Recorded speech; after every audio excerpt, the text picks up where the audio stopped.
boa tarde mais uma vez, seja bem-vindo aqui ao Entre no Clima e hoje nós vamos conversar sobre anestesia nos pets, né? Vou pedir para que você comece explicando para a galera quais são os principais tipos de anestesia e também as principais indicações, né? Olá, Penélope, boa tarde. É sempre um prazer estar aqui para falar com vocês e tirar dúvidas dos nossos telespectadores, né?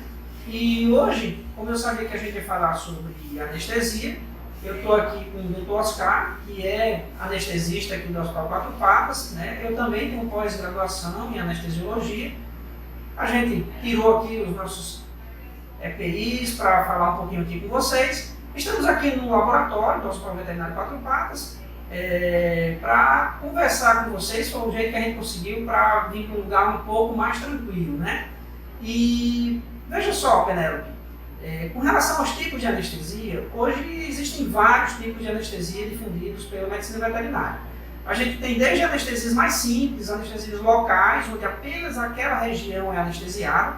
A gente tem anestesias loco-regionais, onde você consegue fazer bloqueio de partes, né, da sensibilidade de uma parte do corpo, de um membro, por exemplo. Isso é muito utilizado em cirurgias ortopédicas, por exemplo, né? E você também tem as anestesias gerais, onde o animal ele vai para um plano anestésico mais profundo, né? A gente tem, nas anestesias mais gerais, anestesias onde o animal dorme como um todo, né? A anestesia geral, o próprio nome já diz, a gente tem vários tipos. A gente tem desde anestesias dissociativas, onde você usa duas ou mais drogas misturadas numa seringa, aplica e o animal entra ali no plano anestésico. Essas anestesias não são muito boas, né? Elas hoje em dia são bastante evitadas, né? E elas não são muito seguras. E a gente tem anestesias gerais com grau maior de segurança. Na medicina veterinária se usa muito a anestesia inalatória, né? E a anestesia total intravenosa. A anestesia inalatória é aquela que é feita com um equipamento que o animal é entubado e o anestésico ele entra por vias pulmonares, né? Por isso o nome anestesia inalatória. Tem um equipamento que controla isso, a quantidade de fármacos, e ele monitora o controle pulmonar. E você tem a ativa, que é uma anestesia onde há uma bomba de infusão, uma maca também, controla a quantidade de anestésico que é direcionado diretamente na veia do animal. Então a gente tem tanto a anestesia inalatória como ativa, são anestesias mais seguras. E a depender do caso se usa mais uma ou outra. Mas na ativa, embora o anestésico seja administrado por via intravenosa, o animal também é entubado, né? Ele é monitorizado. O que a gente usa hoje de forma mais segura, principalmente por um profissional que ele é capacitado e conhece todas as técnicas anestésicas, é o que a gente chama de anestesia combinada, onde muitas vezes a anestesia ela pega um pouco de cada procedimento. Por exemplo, você faz um bloqueio local, você faz uma anestesia, uma indução injetável e a manutenção ela é feita de forma inalatória. Então, tudo depende de como o anestesista avalie que vai ser a forma mais segura para anestesiar aquele animal. Talvez, no geral, a segurança da anestesia não está nos equipamentos envolvidos especificamente, só neles. Está em ter um grande profissional, um anestesista que saiba utilizar as drogas e os equipamentos para trazer a grande segurança para o procedimento em si e minimizar os riscos de uma cirurgia para um animal. Doutor Saul, quais são as situações em que o pet precisa de anestesia, né? Ou melhor, quais são os procedimentos em que ele vai precisar de uma anestesia? Boa tarde, Penélope. Os procedimentos que a gente usa anestesia, a gente vai ter simples exames, como punção, um histopatológico, até mesmo às vezes um raio-x a gente necessita anestesiar o animal, né? Também nos casos das cirurgias, de simples cirurgias como a castração, até cirurgias mais complexas. E animais também que vão necessitar ficar na UTI. A gente precisa que eles fiquem no leito, né, no berço da UTI, e a gente necessita que eles fiquem anestesiados, né? Há casos também animais que são mais imperativos, a gente necessita fazer apenas uma tranquilização, até mesmo em consultas. Tá? Até mesmo para fazer uma simples consulta, como aferir temperatura, ao escutar. Há animais que não permitem isso, então a gente tem que fazer uma tranquilização também. Bom, doutor Saulo, a gente sabe que para nós, né, algumas anestesias podem trazer consequências, né, alguns riscos. E para os pets é da mesma forma? Eles correm riscos? Oi, Penélope. Olha, sim, da mesma forma, né? A anestesia é um procedimento que sempre envolve riscos. Até mesmo a tranquilização, ela traz alguns riscos envolvidos. Porém, a gente tem como minimizar esses riscos desde que a gente faça alguns exames para, antes de aplicar um sedativo, um tranquilizante, uma anestesia no animal, a gente saiba da pré-existência ou não de alguns problemas. Veja, um animal que tem um problema cardíaco, às vezes ele precisa tomar fazer uma anestesia específica, porque determinados fármacos agem mais intensamente no coração, né? Já um animal que tem um problema respiratório, como o NA, por exemplo, eu já, sabendo disso previamente, eu já vou evitar fazer uma anestesia inalatória. Então, esses riscos quase sempre são minimizados caso você já saiba da existência de alguns problemas que o animal possa ter de saúde e a gente adequar o fármaco correto para aquela necessidade, para aquela situação. Né? Problemas renais, problemas hepáticos, todos eles são doenças, são problemas que aumentam o risco para um animal que vai ser sedado, tranquilizado ou anestesiado. E a necessidade de se fazer esses exames reduz esse risco. Uma boa avaliação do animal antes da anestesia, o que a gente chama de avaliação pré-anestésica, faz com que a gente reduza ao máximo possível esses riscos, né? E, é claro, a necessidade de um bom profissional que saiba adequar o fármaco correto para a necessidade que se almeja, seja uma cirurgia, seja um procedimento mais simples. Doutor Saul, e no caso dos pets idosos, né, aqueles animais que já estão mais velhos, eles podem também tomar anestesia em alguns procedimentos ou não? E eles estão mais, como é que eu posso dizer, correm mais riscos do que os animais mais saudáveis, por exemplo? Sim, Penélope, eles podem sim receber anestesia, tá? Eles correm mais riscos? Correm, mas para isso a gente deve intensificar, né, na parte de exames pré-anestésicos, avaliação renal, hepática, eletrocardiograma, raio-x torácico também, para que a gente possa diminuir esse índice de risco, vou dizer assim. Então eles podem sim ser anestesiados, só que devem ter esses cuidados, essa avaliação pré-anestésica mais profunda. Exatamente, Penélope. Na verdade, não eles só podem ser anestesiados, mas muitas vezes eles devem ser anestesiados. A gente tem que lembrar que muitas vezes a incidência de alguns tumores, por exemplo, ocorrem em animais mais velhos. E é necessário se retirar um tumor para que você aumente a longevidade desse animal. Então, animais mais velhos muitas vezes são aqueles animais até que mais precisam de procedimentos anestésicos que não são eletivos, você não tem escolha, você precisa fazer anestesia. Animais que têm problemas bucais, né, problemas dentários, gengivite grave, que precisam fazer um tratamento odontológico e eles só permitem fazer esse procedimento odontológico se tiverem sedados ou anestesiados. Então eles realmente não só podem receber anestesia, como eles devem receber anestesia, muitas vezes.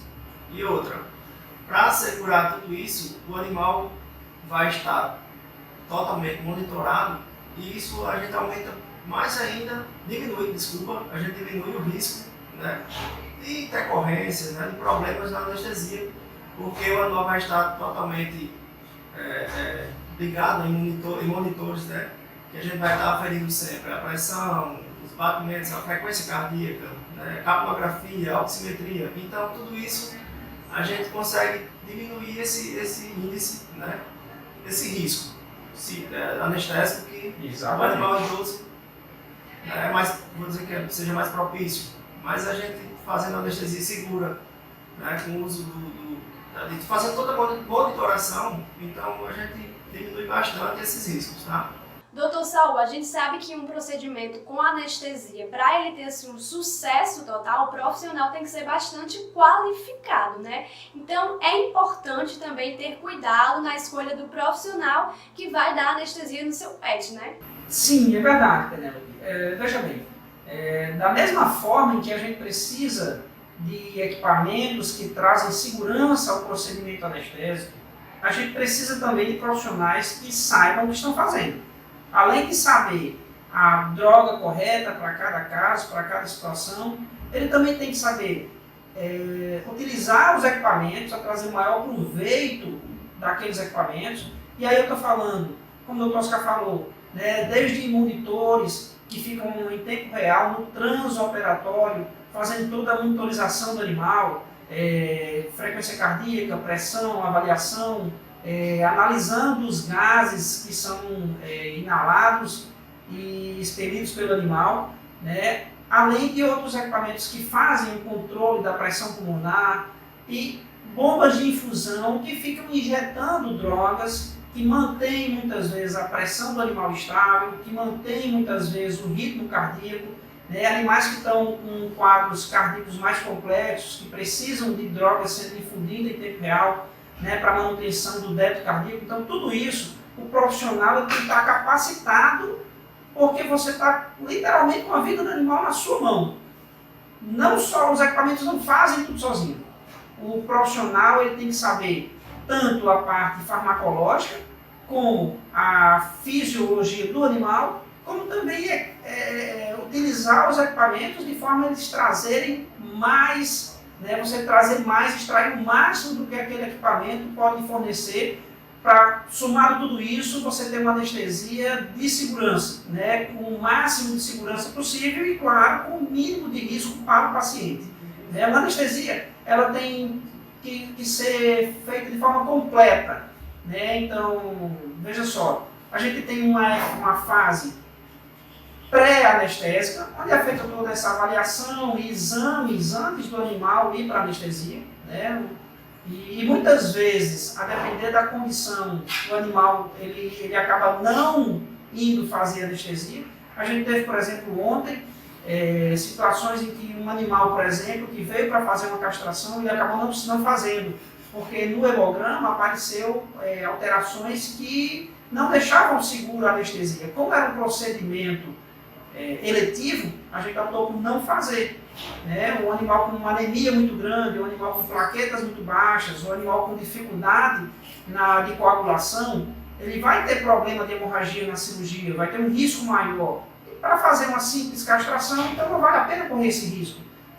E também ontem, a gente fez vários procedimentos ontem, mas ontem também a gente teve um caso de um animal que ele tinha graves problemas cardíacos, um animal com um tumor no tórax, um tumor primário que ocupava praticamente o lado direito do pulmão, e esse animal precisou ser anestesiado para se fazer uma biópsia, retirar uma parte desse tumor, onde se foi retirado tecidos do tumor que estava dentro do pulmão para fazer um histopatológico, e esse animal precisou ser anestesiado. É um animal que tinha fibrilação atrial, ele tinha várias paradas, ele tinha uma arritmia, que a gente chama de arritmias malignas associadas, e mesmo assim precisou fazer o procedimento. Então, todos os cuidados pré-operatórios e no transoperatório, eles são cuidados para que ocorra tudo bem. E, por exemplo, em relação a esse animal, um pastor alemão, até de porte grande, bem idoso, acabou que foi feito o procedimento e ele está bem. Então, todos esses cuidados, tanto com avaliação pré-anestésica, equipamentos transoperatórios e principalmente o profissional saber fazer, tirar proveito de tudo isso, com bom conhecimento, tudo isso é o que traz um procedimento com alta segurança. Doutor Saul, e no Quatro Patas Hospital Veterinário, quais são os procedimentos que exigem anestesia? Eu acredito que você deve ter bastante experiência com isso, né?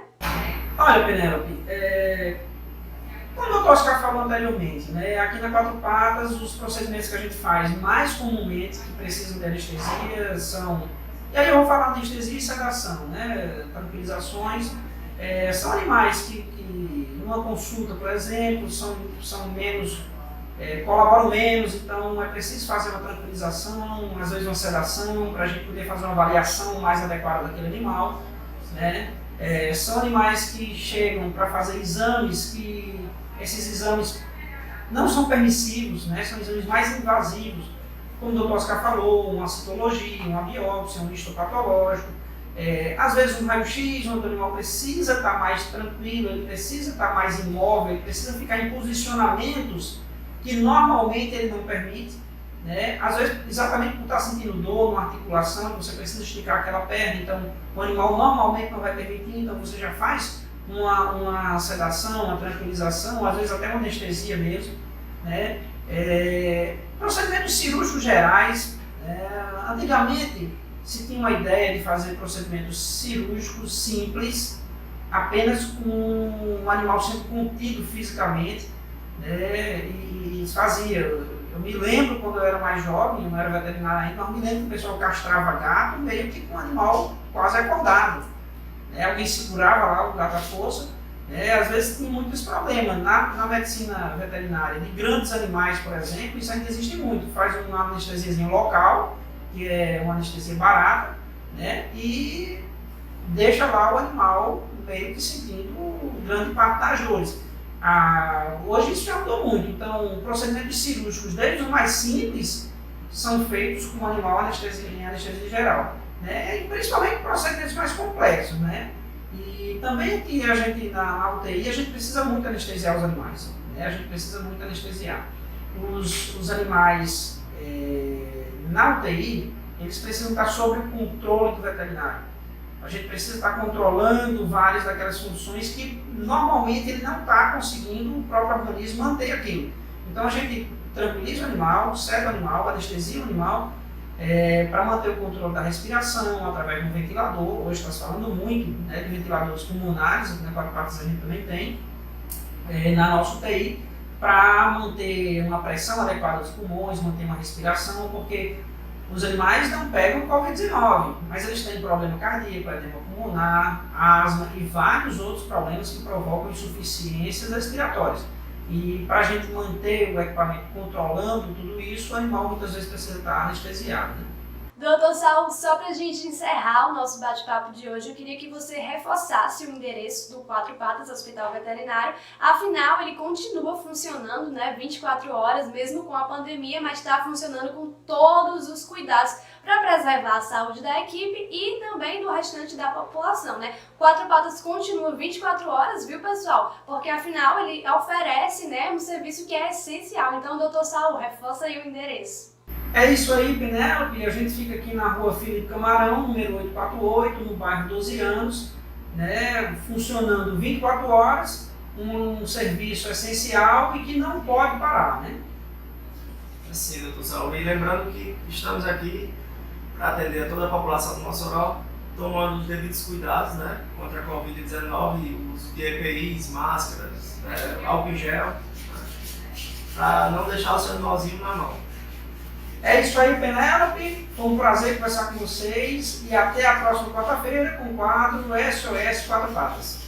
Doutor Saulo, mais uma vez, muitíssimo obrigada pela sua participação, um prazer enorme conversar com você. E eu vou lembrar agora para o pessoal que está em casa que semana que vem tem mais SOS Quatro Patas. Inclusive, galera, próxima semana o nosso tema vai ser cirurgias, né? Então, você que tem um pet em casa, que tem alguma dúvida sobre esse assunto, manda pra gente no arroba lá do programa, né? Arroba programa Entre no Clima TCM, e a gente vai tirar suas dúvidas aqui no programa Eu e Doutor Saulo no SOS Quatro Patas da próxima quarta-feira, viu? E agora a gente vai de intervalo rapidinho, daqui a pouco o Entre no Clima tá de volta.